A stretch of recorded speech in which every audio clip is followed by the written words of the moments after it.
observatrice de la COP21 au titre des Nations Unies pour le groupe d'experts sur l'évolution du climat. Donc j'ai observé tout ce travail délicat de négociation avec les représentants des différents gouvernements.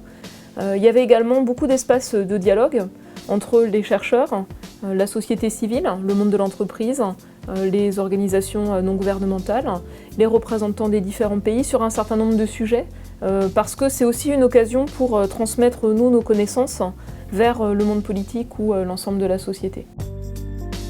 Donc autour de l'Université Paris-Saclay, il y a beaucoup d'acteurs scientifiques des recherches portant sur les causes du changement climatique, sur les scénarios d'évolution possibles, futurs, et aussi sur les impacts du changement climatique, que ce soit sur les sociétés humaines ou sur certains écosystèmes. On se structure avec la mise en place de cette université, dans le cadre en particulier d'un département des sciences de la planète et de l'univers. Afin de répondre aux enjeux énergétiques et climatiques qui ont été évoqués notamment lors de la COP21, une réponse opérationnelle et concrète qui est proposée dans le cadre de l'aménagement du plateau de Saclay et la réalisation d'un réseau de chaleur et de froid à base d'énergie géothermique.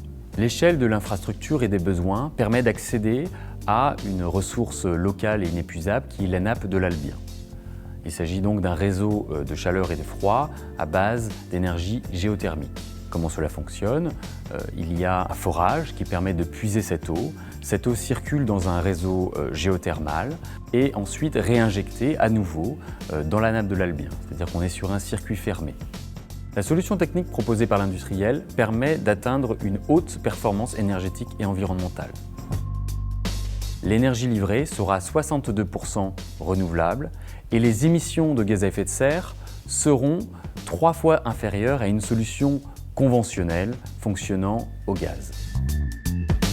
La COP21, ça a vraiment été une réussite, à la fois dans son organisation et puis également dans l'accord de Paris.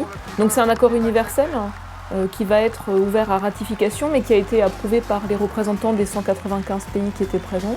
C'est probablement l'accord le plus ambitieux qui pouvait être obtenu au consensus de l'ensemble des pays présents.